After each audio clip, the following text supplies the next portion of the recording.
we do have black people that get on the radio every day in white-owned companies, white-owned stations with white-owned sponsors that play the role of hypersexualized, hypercriminalized male. I ask these advertisers, I say, I've got hundreds of songs a day that celebrate killing animals. Will you put them on your station? They said, no. I got hundreds of songs a day that talk about assaulting women and abusing kids. Would you put them on your station? They said, no. I said, I got hundreds of songs a day that talk about murdering blacks. Would you put them on your stations? They said, well, that depends.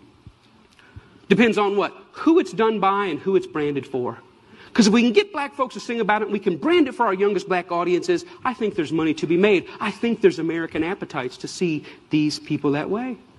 I said, how can you say that? They said, well, look, it's what these artists know. It's what they, black people, create. It's, matter of fact, our surveys say it's what they want to hear, which speaks of a sickness. How do we live in a society where somebody says, you know what, I'm inspired to write a song that celebrates murdering another person. And then a person says, I'd like to put that on my station. Another person said, I'd like to pay for it. And then there's people out here in the audience that go, I'd love to hear it, as long as it's black guys. Because even white people buy rap music, buy this type of stuff, because we know that when we want to hear about killing each other, we know who to turn to for that type of inspiration. We call it our music. We say we own it. White people buy more rap than black people. Yeah, but we're very careful to turn it down at the stoplight when other black people are there. Why? Because we know we're just pretending. For them, it's more authentic and real. I always ask the companies, what about your name? What about your brand? What about your value? And the largest radio company in the world said this: it's okay that we only have drug dealers on our black youth stations. We only have murders on our black youth stations. We support black charities. We give out water at the Martin Luther King parade. I think we've got it covered. We've bought them off. Now, people get upset, the smartest guys in the room again. You're talking about censorship. I don't believe that. I believe in free art. Make whatever you want. I believe you should make music about anti-Semitism. I believe you should make music about killing dogs. I believe in this country you should make music about bashing homosexuals and driving them behind trucks. I believe you should make music about stringing people up on trees. I believe you should make music about killing whitey. I believe you should make all that music. But I also believe that in the mainstream marketplace, people should hesitate associating their name with certain content. You know, there's certain stuff you can't buy at the store. Certain stuff you can't get on iTunes because their brand doesn't want it. But if you want to hear black people celebrating killing black people, they got thousands and thousands and thousands of those things to sell you. I don't think it's about censorship. I think it's about American cultural hypocrisy. Because here's the truth. These black entertainers, they can't sing just about anything. There's some stuff that'll get them fired. And they get dropped, and they get fired, and they get slapped on the wrist, and they get disciplined all the time. Why? Because sometimes they step over the bounds. A very famous case is what happened with Rick Ross. Rick Ross is the Mammy Two Shoes, one of the many Mammy Two Shoes of our day. He's a black entertainer in a world carved out for him, and a role carved out for him by white entertainment companies. And one day he talked about, in the middle of a song that celebrated dealing drugs and killing blacks, he made a reference to date rape. And when he made that reference to date rape, that set social media on fire. That got 100,000 petitions in 24 hours. Hey, buddy, date rape is no joke.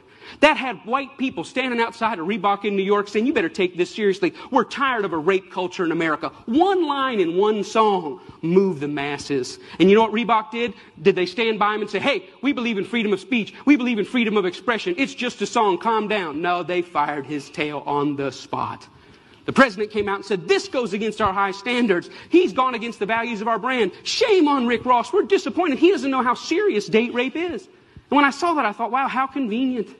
Isn't that amazing? But here's what really happened. It's not their brand, it's not their values. Rick Ross went off script. He was hired to get black customers, and they think that black customers go with black bait. And in America, black bait is the hyper-criminalized, hypersexualized portrayal of black people. And as long as he had sung about that, the stuff that got him hired, he still have a job at Reebok. But when he touched other sensitivities that affect us, he lost his job. See, the truth is, it's not they that need to change. It's we that need to change.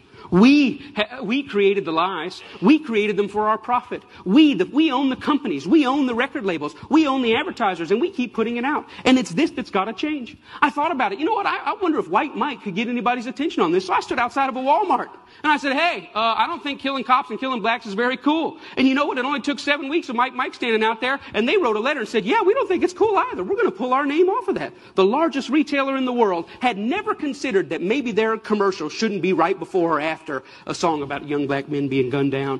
And I realized this, that black murder is normal, but it should not be. And I realized the importance at the coffee table, at every headline, every pastor's gathering, every family gathering to say, you know what, these black lives matter. It's not just another black kid. These are human beings. I'm doing my best in every way, shape, and form. Talks like this everywhere I can go to say, you know what, I was born in a world where black murder was normal. My kids were born into a world where black murder is normal, but I don't want to die in a world where black murder is normal.